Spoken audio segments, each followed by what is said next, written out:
Hello, welcome back to my channel. This video is a little bit different than normal, but it's something that I want to talk about because it is something that I'm dealing with, and from all of my reading and everything, there are so many women dealing with this issue. I'll tell you a little bit about my story. So I have been on birth control since about 13 years old. I initially went on it due to just like a little bit of acne, and then also I think my mom was concerned with like boys and stuff, so she just wanted it as a precaution, I guess, so she didn't have to worry. Anyways, aside from that, hopefully I feel like the comment section is like, oh my god. Okay, aside from that, yeah, so whatever, let's move on. I have been on birth control from a young age. I first went to try to get off of it at 21 years old, just because I felt like it's not good to be taking. I don't believe in taking prescription drugs. I don't like taking antibiotics. I just don't like putting any type of chemicals in my body, anything synthetic, so I wanted to get off of them. At 21, I went off, and then I got really bad hormonal acne, like all around here really bad, like cystic under the skin, deep, like cystic acne. And yeah, that's about the only symptoms I experienced at that age going off. The acne was so bad. I believe I gave it a year, maybe 2 years, I can't remember, it was so long ago, to try to see if the acne would die down. It never did calm down, so I ended up going back on the pill because I really couldn't live like I was living.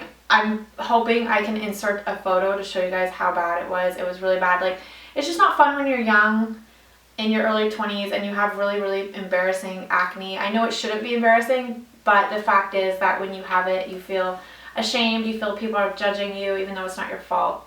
And it's something crappy to deal with.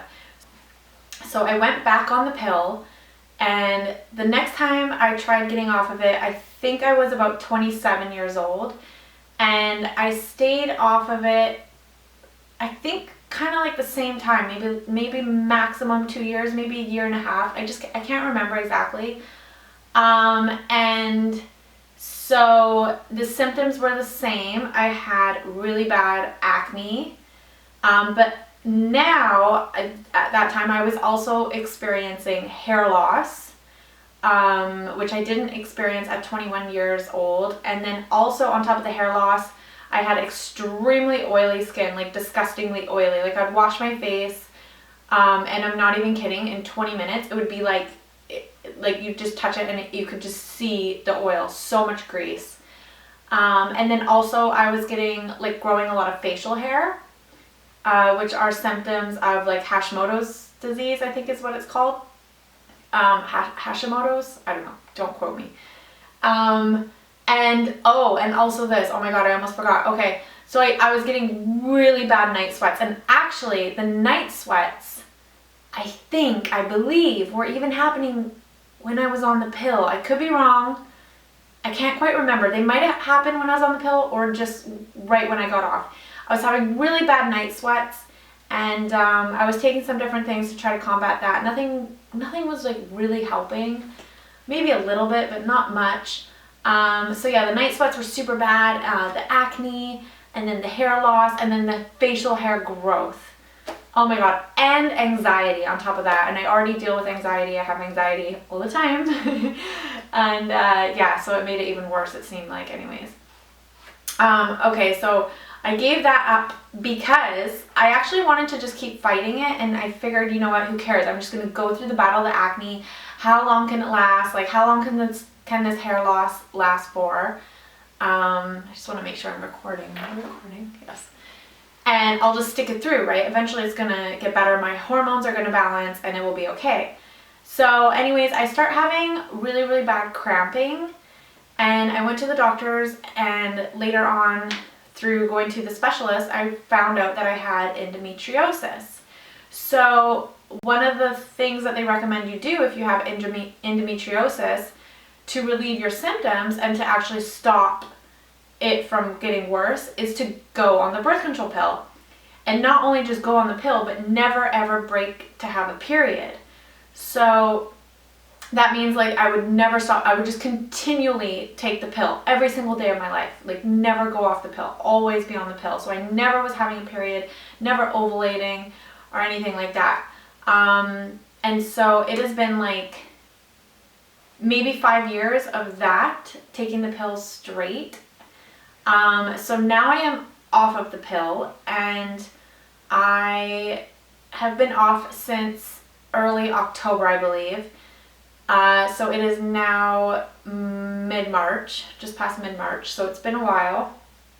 And my symptoms are bad. They're still not good. I'm still experiencing symptoms post birth control. But I have them a little bit more under control, I feel like. And I'm going to tell you guys why that is, and give you some help and advice if you are going through the same thing, or if you're thinking about going off of birth control, or even if you feel that your hormones are imbalanced. Also, the things that I'm going to tell you about today are good just in general to take.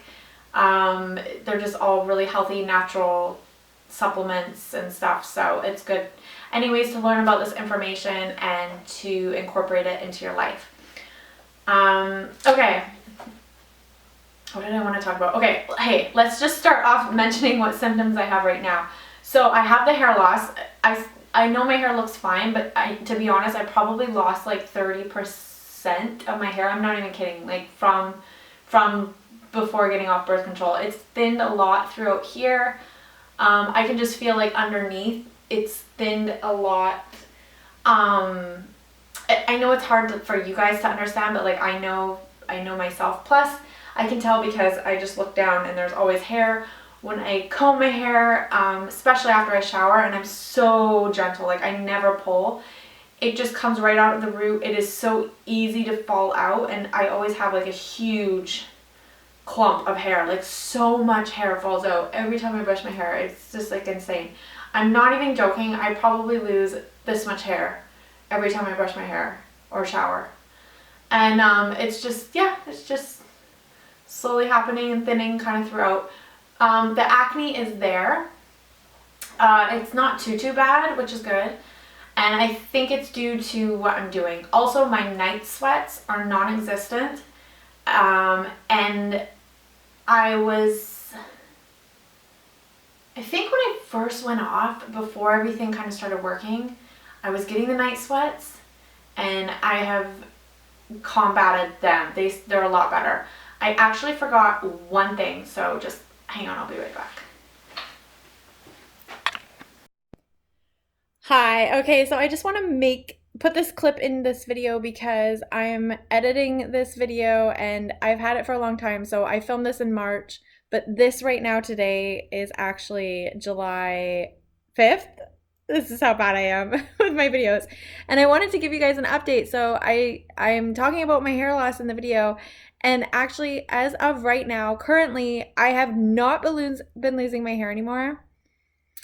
And I actually have a whole bunch of regrowth going on. So I want to show you guys, like, see all this frizz? This is all new growth. And I have it, it's kind of hard to see, but I have it happening all throughout my hair, everywhere. So I am so happy. This has been going on for like a month and a bit now. I stopped losing my hair, yeah, like probably a month and a half ago, or at least a month ago. Like, look at that. That is all new growth. I am so excited. This is happening everywhere. When I put my hair back, it's crazy. Like, just the frizz on top of my head. But I am so excited. And I don't know if I mentioned in this video, I guess I'll get to it. But one of the things I'm using to help regrow my hair is actually peppermint oil. And what I do is whenever I use my shampoo, I drop about 4 to 6 drops of peppermint oil with the shampoo in my hand and like suds it up, kind of like rub it together, whatever, mix it up, and then apply it to my hair. And I always let the shampoo with the peppermint oil sit on my head for a couple minutes until I start feeling like the burning, like the tingling sensation from the peppermint oil. And then I rinse it because I read peppermint oil, sorry, I can't talk. Peppermint oil. I can't remember the exact number, but it's something like 6 times. It was either 6 times or like 60 times. It was a ridiculous amount of times more effective for hair growth than Rogaine. And Rogaine is really toxic for you. So if you are losing hair, don't use Rogaine, use peppermint oil. The first thing I'm going to mention to you guys is progesterone cream. And this is what has completely gotten rid of the night sweats for me. This is the brand Emerita. I bought this off of Amazon. I believe it was $45 Canadian. So you just put this on like a pea-size amount 2 times a day. I have actually cut back because my hair loss got pretty bad, and I was paranoid that maybe it could potentially be too much progesterone cream, even though most people don't think that would be the case. I'm just a little paranoid. So anyways, I just use a pea-size amount every day, but I put it on my stomach. Sometimes I put it on my arms. I just kind of switch it up every so often. Like I'll do my arms like 4 days in a row, and then I'll do my stomach 4 days in a row or whatever. I find, I think mainly over anything I'm going to talk about today, this is the main thing that's helping my symptoms, helping my acne from, not being too severe, helping my mood probably, helping my sleep, and I'm hoping maybe helping my hair loss. I don't know. When I lost hair, when I was 27 years old, it did seem like the hair loss almost, even though it kind of seems like I'm losing more now, I feel like it's not as visibly noticeable. Like maybe I was losing more through the front last time. Maybe it was more the male pattern baldness kind of happening, and maybe now it's like just more all over. I'm not sure. But this is really good. I really recommend this one. If you are thinking about a progesterone cream, get this one. It's highly reviewed on Amazon. I'm going to tell you a little bit about what it does. I have a notebook here. I made some notes because I just feel like I'm going to forget stuff. Did I even write about it? I think so. Okay, so your hormones, there's like, I don't know all too much about this, and I am not a doctor, and this is like, don't take my advice like too seriously, do your own research, but this is everything that works for me and from my understanding and my viewpoint. But progesterone cream, like progesterone is the hormone that will balance your estrogen and testosterone. And so it's essential that you take care of your progesterone, because you don't want to add like excess estrogen or excess testosterone. You really want them to balance naturally, and that's what progesterone does. So progesterone helps with PMS symptoms. It lowers estrogen dominance, which is heavy periods, headaches, weight gain, hair loss. Sorry. Okay, progesterone levels your hormones, and so if you have if you have estrogen dominance, these are some of the symptoms you might have: heavy periods, headaches, weight gain, hair loss. And low progesterone symptoms could be anxiety, insomnia, irritability, and cramping, among some other things. So, you might have some of these symptoms, I'm not sure. So progesterone cream just really helps to regulate your hormones. And it is all natural. There is nothing synthetic in here. And if you are being told that your birth control has progesterone in it, that is wrong. Birth control has a synthetic form of progesterone, which is progestin. And basically, I think that's why my hormones are so out of whack, is because my body isn't producing progesterone properly on its own, because it was so dependent for so long on a synthetic version in my body through the birth control pill, that now that I'm off of it, it's kind of like I don't know how to kickstart everything. So I'm teaching my body to do that on its own with the help of progesterone cream. Okay, so let's get into some of the supplements. And then, here's another little tidbit of kind of why Hormones are so out of whack too. So when you take, like when you go off the pill, so when you take birth control pills, it's hard on your liver. Like there's a lot of stuff that your body has to constantly flush out that's not meant to be there. Like the chemicals, the synthetic hormones, everything that's hard on your body, hard on your liver. So typically people that when they get off of the pill, they have adrenal fatigue, and that just means like your thyroid's having a hard time, like your liver's having a hard time, your body's just not optimal, it's not optimally clean, healthy, like things aren't regulated. And a lot of times, like for a lot of women too, when they have hormonal imbalance, a lot of it is adrenal fatigue, and they'll feel tired, have anxiety, a lot of different things that go on. I don't know too much all about it, but definitely if you're curious, Google adrenal fatigue and it will tell you all about it and kind of how you can eradicate that. So the first supplement is NAC, or N-Acetyl Cysteine, N-Acetyl Cysteine, I don't know how to say it. Okay, so, where is it, sorry. So I have this brand here, NACA Original NutriNac. And so what this does, see on here actually, this is one of the benefits, I don't mention this myself, but it says it helps to relieve symptoms of bronchitis. So this is just really good for everything. So it is a derivative of the amino acid L-cysteine, or cysteine. It's a potent antioxidant. It is nearly 100% hepatoprotective, which it has the ability to prevent liver damage, so it's really good for that. So inside of your body, the NAC turns to glutathione as an antioxidant that supports liver function. And it also helps clear out heavy metals and other toxins. So when the thyroid makes thyroid hormones, it simultaneously creates free radicals. Without sufficient glutathione to keep that oxidative stress in check, excess amounts can impact other tissues.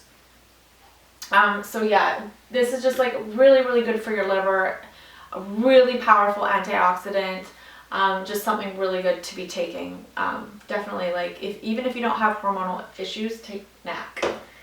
Okay, so selenium is one of the things that you're supposed to take with NAC. Sorry. Selenium is very important, especially in the creation of glutathione, and we just learned about glutathione. So selenium is a micronutrient. It's one of the most essential nutrients, but often overlooked. It's very important for the thyroid gland. It's an antioxidant, again, another antioxidant, that helps the body fight free radical damage. It says, I wrote down, if not enough selenium in the thyroid gland, too much iodine can build up, which isn't good. So selenium is just really crucial to be taking. If you're going to take NAC, definitely want to take selenium. MACA, this one is really important. I only learned about this just a while ago. I have the brand Ultimate MACA Energy.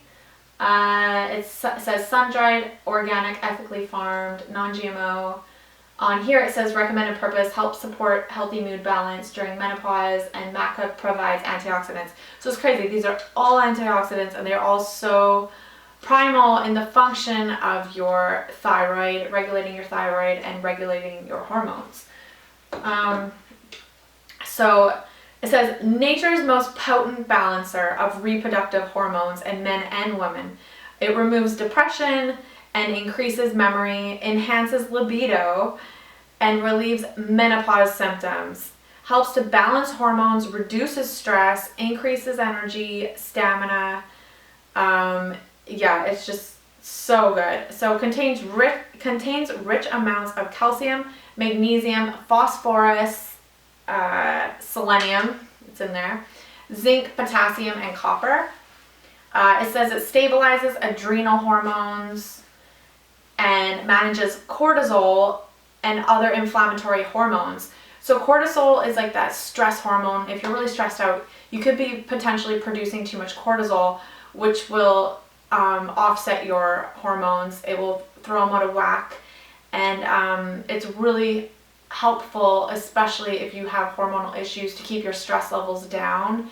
And yeah, anything that can help to relieve too much cortisol or to manage the cortisol level is really important in balancing your hormones.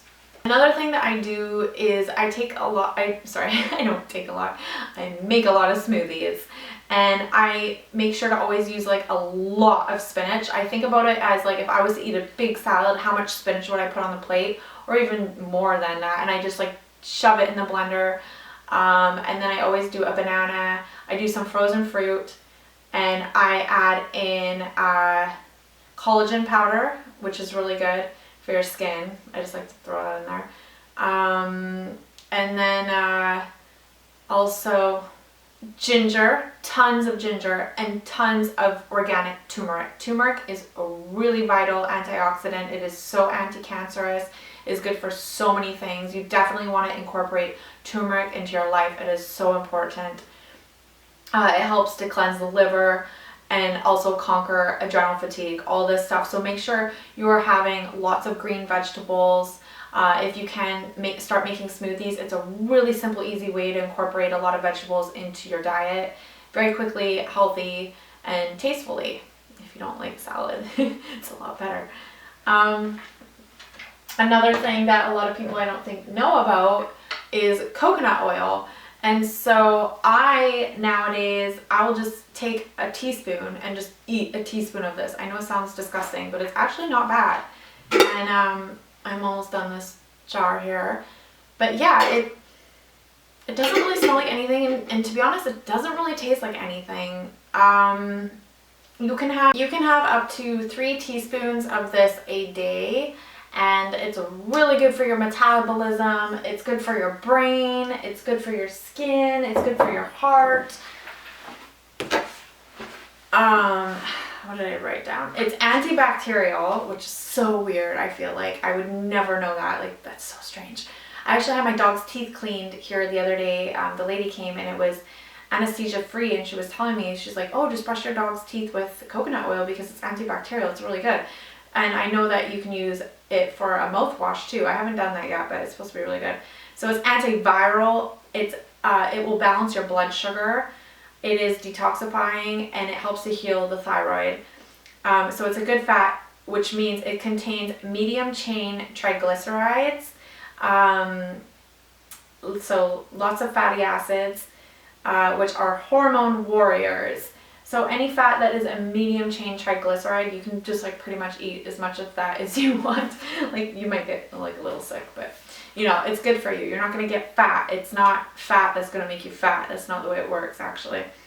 It supports thyroid function, increases metabolism, and promotes weight loss. See, so strange, right? It actually heals your gut.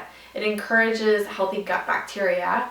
High levels of lauric acid, which protects against infections and viruses, bacteria, yeast, parasites, and fungi. Lauric acid deactivates harmful microbes in your gut that contribute to hormonal balance. So really interesting. It's really good for hormones, and I never knew that. Actually, I didn't learn about coconut oil until maybe 2 or 3 months ago, so it's kind of newer to my journey this time. But yeah, like really good, and you can cook with it. Like, there's so many ways to incorporate it into your diet, and I actually find it really tasty. I like it.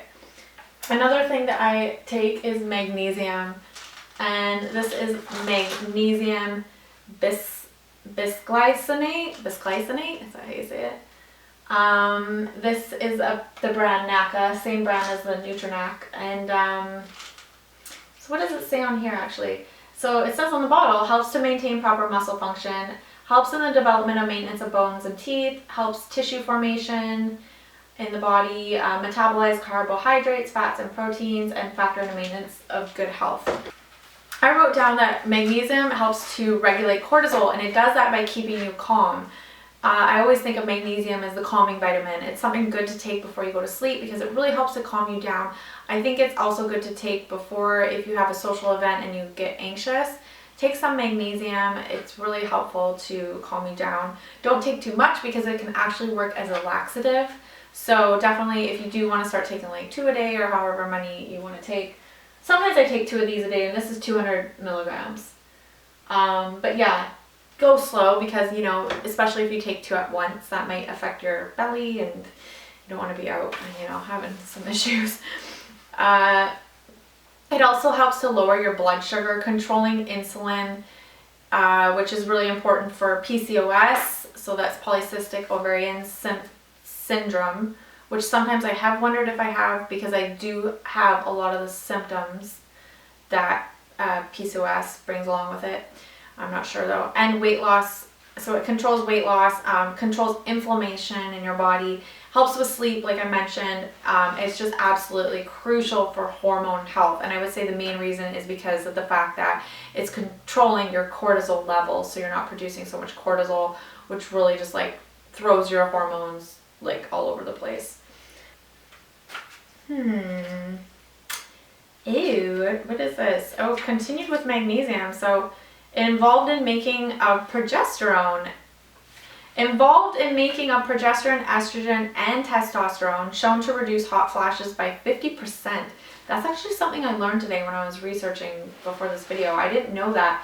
And maybe that's also why I don't have night sweats. Like, I'm not menopausal, but I was having symptoms of menopause, I think because my hormones were so out of whack. It also says magnesium helps to activate vitamin D, which is really good. Vitamin D is like, I take a ton of vitamin D every day because it's very good for depression. It keeps you, it's like the happy vitamin, it's the sun vitamin. And it says it's anti-aging, magnesium. Yeah, so that's kind of all I jotted down. I forgot to mention though, I am still getting facial hair this 3rd time trying to go off the pill. I don't know if it's as bad as last time, but it's definitely happening. It's there, and I do like wax my face, or I'll even shave my face, which I don't like doing because I am kind of worried that the hair is going to grow back thicker. I don't know if it has yet, but I don't know what else to do. I don't want a hairy face, so. But yeah, I would say my acne for sure, so much better. Like, I have makeup on right now. I don't have a ton of makeup. I don't know if you guys can see. But it's like, I get it on my neck and stuff too. It's not bad. It's not bad. It's there. It sucks, but it's not the end of the world. It's not that bad. The hair loss, yes, I will update you if that stops. I mean, the hair loss is definitely the worst thing. I'm trying not to use any swear words, no S word. It's pretty annoying and depressing to deal with when you are seeing all your hair fall out everywhere. It's not nice. But you know what, it's not the end of the world, and the way I feel about it is I'd rather be off the pill and be healthy internally is where I'm trying to get my body, than to go back on the pill and take all those steps backwards, basically getting rid of all the work I've done to, if I ever want to go back off of the pill again, I'm going to have to start back over from square one. So I'd rather just keep fighting through this. Yeah, overall my symptoms are not too bad. I would say when I was on the pill, I've always had anxiety, and I don't know, maybe it's just because my hormones have always been so kind of messed up from being on the pill, but I feel like my anxiety was worse on the pill this last round, and my anxiety is better now. I still have my anxiety, like, don't get me wrong, but I think with the help of all these things. Oh, and I forgot to mention, zinc is really good for your skin, so make sure to take zinc if you're battling skin issues. Zinc is just good to take, of course, anyways. Make sure you take it with food though, because it can upset your stomach is what I find. And then vitamin C, which is another antioxidant. I take a ton of vitamin C, especially having acne right now, because with any scars, like if I do pick my face, I just want the scars to heal up as fast as possible, so I take a ton of vitamin C. But yeah, that's basically it. Hopefully this video was helpful, especially if you've just gone off the birth control pill and you know, you really want to know like what the heck is going on and how do you get rid of these horrible symptoms. I think these symptoms are really good for you, or sorry, these suggestions are really good for even if you do have some thyroid issues going on. Of course, this is not going to help, or sorry, of course this is not going to be of any harm. It's only going to be a benefit, and it's really going to be a benefit to anybody. So yeah, hopefully you learned something new today from my video, and thank you so much for watching, and I will see you in my next one. Also, please be sure to subscribe. I really appreciate that, and click like. It really helps videos to like be seen. And yeah, leave a comment down below if you have any suggestions, or if you have any info to add, or if you are going through this. I might not have touched on everything, so if you have a question for me, I might be able to help you, and I would be so happy to. So have a great day. Bye.